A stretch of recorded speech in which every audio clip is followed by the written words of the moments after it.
اللہ من الشیطان الرجیم بسم اللہ الرحمن الرحیم الحمدللہ رب العالمین وصلی اللہ علی محمد وآلہ الطیبین الطاہرین۔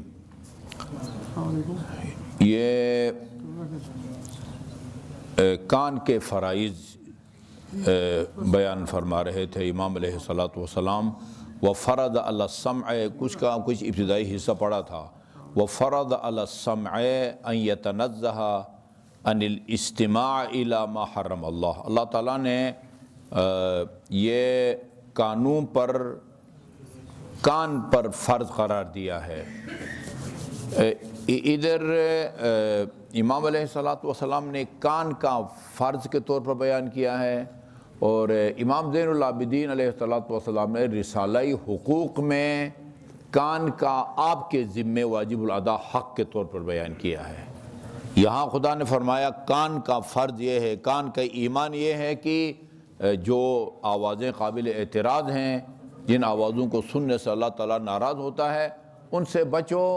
اور امام زین العابدین نے فرمایا ہے کہ کان کا آپ کے اوپر حق یہ ہے کہ کان کو غلط استعمال میں مت لاؤ۔ یہ دیکھیں، یہ فرض علی السمع ان یتنزہ عن الاستماع کو پرہیز کرے، بچا رہے عن الاستماع الی ما حرم اللہ، ان آوازوں کو سننے سے پرہیز کرے جن کو اللہ تعالیٰ نے حرام قرار دیا ہے۔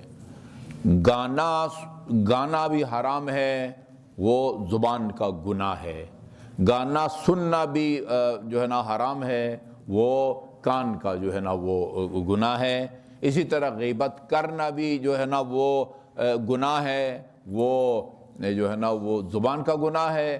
سننا بھی گناہ ہے، بلکہ یہ آیت اللہ دستغیب نے گناہان کبیرہ میں یہ روایت نقل کی ہے کہ غیبت سننے کا گناہ کرنے سے زیادہ ہے۔ سن کے اگلا اس کی حوصلہ افزائی کرتا ہے۔ میں بار بار عرض کرتا ہوں کہ وہ گھر ہو یا دوستوں کی محفل ہو یا کلاس ہو یا آفس کے کلیگ ہوں، اخلاقی جرت پیدا کریں کہ اگر کسی کی برائی شروع کرتا ہے فوراً ٹوکیں اور انہیں کہے خدا را اپنے اوپر بھی رحم کرو اور ہمارے اوپر بھی رحم کرو، تمہارے اعمال بھی برباد ہوتے ہیں اور ہمارے اعمال بھی۔ 70 گناہ روایت میں ہے کہ ایک تو سننا خود بذات خود گناہ ہے، اور دوسرا اب اس کی حوصلہ افزائی کرتے ہیں، ٹوک کے اس کی بےزتی کریں کہ بھئی تمہیں کیا پڑی ہے کسی کی برائی کرنے کی۔ اچھا، وہ برائی کرنا شروع کر دیتے، اگر آپ ٹوکیں تو وہ کہتے ہیں میں سچ کہہ رہا ہوں۔ او بھئی یہ سچ بولو تو غیبت ہے، جھوٹ بولو تو وہ تو بہتان ہے، وہ الزام تراشی ہے، ٹھیک ہے نا۔ وہ غیبت کہتے ہی اسی کو ہے کہ کسی میں موجود عیب کو آپ بیان کریں۔ وہ موجود عیب اور کمزوری چاہے وہ جسمانی ہو، اخلاقی ہو۔ ایک آدمی شراب پیتا ہے، آپ میرے پاس آ کے کہیں کہ وہ شراب پیتا ہے، وہ شراب پی کے گناہگار ہو رہا ہے اور آپ مجھے اس کی رپورٹ دے کے گناہگار ہو رہے ہیں، ٹھیک ہے جی۔ اس کو کہو، ہاں ایک صورت میں آپ یہ رپورٹ مجھے دے سکتے ہیں، اگر آپ یہ سمجھتے ہیں کہ اگر میں اس کو روکوں گا تو یہ ترک کر دے گا، آپ روکیں گے تو وہ باز نہیں آئے گا۔ یعنی نہی عن المنکر کی نیت سے اگر آپ مجھے رپورٹ دے رہے ہیں تو اس میں کوئی حرج نہیں ہے، یہ ڈیپنڈ کرتا ہے آپ کی نیت پر، ٹھیک ہے جی۔ ہاں، یہ ایسی آواز کو سننا کہ جس میں اللہ تعالیٰ راضی نہیں ہے۔ وَأَن يَعْرِضَ، اور یہ بھی کان کا فرض ہے کہ أَن يَعْرِضَ عَمَّا لَا يَحِلُّ لَهُ مِمَّا نَهَى، وہ منہ پھیر لے ان باتوں کو سننے سے جن کو اللہ تعالیٰ نے حلال قرار نہیں دیا، ان کو حرام قرار دیا ہے۔ وَالْإِصْغَاءِ إِلَىٰ مَا أَسْقَطَ اللَّهُ، اور ان باتوں کو سننے سے پرہیز کرے کہ جن سے اللہ تعالیٰ ناراض ہوتا ہے۔ اس سلسلے میں قرآن کی 3-4 آیتوں کو امام علیہ السلام نے کوڈ کیا ہے کہ بھئی یہ جہاں غلط گفتگو ہو رہی ہو وہاں آپ منہ پھیر لیں، اٹھ جائیں وہاں سے، یا اخلاقی جرت پیدا کریں، ان کو روکیں، ان کو بھی گناہ سے بچائیں، خود بھی بچیں۔ نہیں بچ سکتے تو وہاں سے اٹھ کے چلے جائیں، ٹھیک ہے آقا، یہ قرآن میں ہے۔ اس وقت تک اس محفل سے دور رہو جب تک وہ غلط گفتگو ترک کر کے کسی معقول گفتگو میں مصروف نہیں ہوتے۔ وہاں مکے میں سنتا ہوں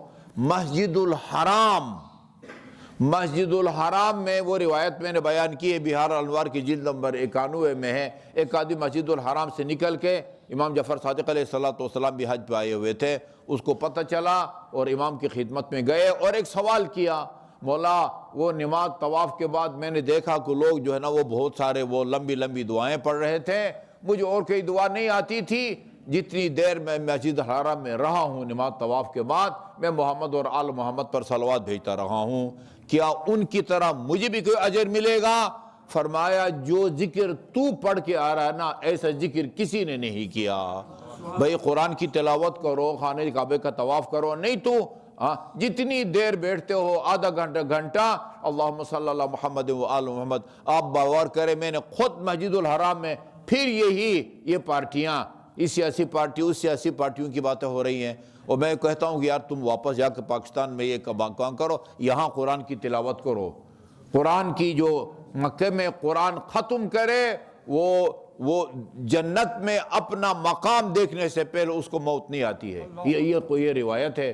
ادھر ایک لمحہ ضائع کیے بغیر جو ہے وہ قرآن کی تلاوت کرتے رہیں، موبائل سے نہ کریں، قرآن کھول کے پڑھیں، ٹھیک ہے نا، وہ میں نے عرض کیا ہے۔ موبائل میں بھی کوئی حرج نہیں ہے، آپ ہوٹل سے حرم جا رہے ہیں، حرم سے جو ہے نا واپس ہوٹل جا رہے ہیں، موبائل کھول کے قرآن کی تلاوت کریں، وہ بجائے اس کے کہ جو ہے نا وہ پارٹی یہ پارٹی، ٹھیک ہے نا، ان کی وہ باتیں کریں۔ وہی مسجد الحرام میں خانہ کعبہ کے سامنے بیٹھ کے پاکستانی سیاست پر جو ہے نا وہ گفتگو ہو رہی ہے، ان سے جو ہے نا وہ پرہیز ہونا چاہیے۔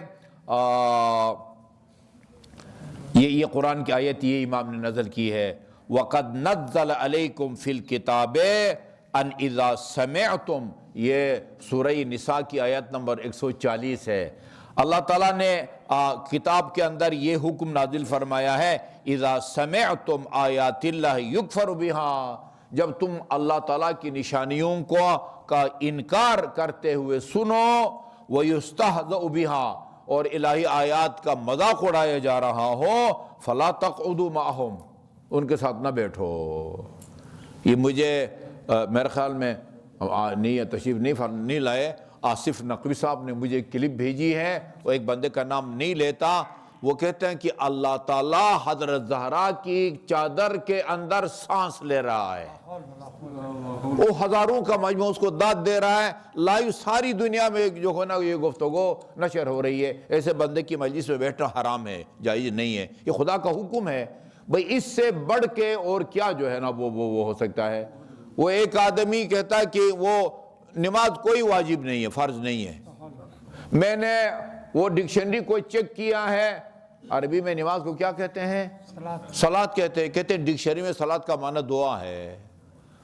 یہ جو قرآن میں ہے نا، اقم الصلاۃ لدلوک الشمس وقرآن الفجر، 3 ٹائم نماز کا آپ کہتے ہیں، اس سے مراد خدا کی دعا ہے، دعا کرو، 3 ٹائم دعا کرو، یہ رکوع میں جاؤ، سجدے میں جاؤ، ان سے کہا یا اس سے پوچھو، یہ وہ آپ کے ناروال کے قریب کی بات ہے کہ بھئی یہ حضرت علی مسجد کوفہ میں کیا لینے گئے تھے اگر وہ نماز واجب نہیں ہے؟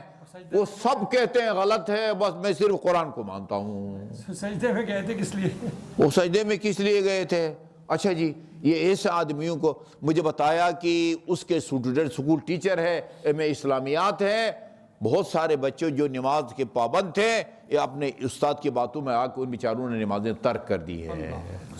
جتنے بھی نمازیں ترک کی ہیں نا، ان تمام کے گناہ کا ذمہ دار یہ ان کا ایم اے اسلامیات جو ہے نا وہ سر ہیں، ان کا جو ہے نا وہ ٹیچر صاحب جو ہے نا وہ ہیں۔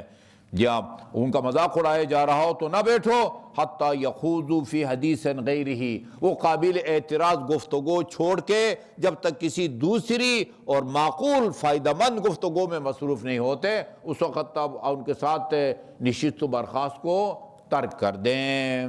یا اچھا، اس کے بعد بھی کہ آپ نے فرمایا ثم استثنى اللہ عز وجل موضع النسیان، البتہ بھولے سے اگر کوئی یہ کام کرے تو جیسے ہی یاد آ جائے پھر جو ہے نا وہ اس حکم پر عمل کرے۔ اما ینسینک شیطان، اگر شیطان آپ کو بھلا بھی دیتا ہے، فلا تقعد بعد الذکری مع القوم الظالمین، یاد آنے کے بعد ظالم لوگوں کے ساتھ جو ہے نا وہ آپ نشست نہ رکھیں۔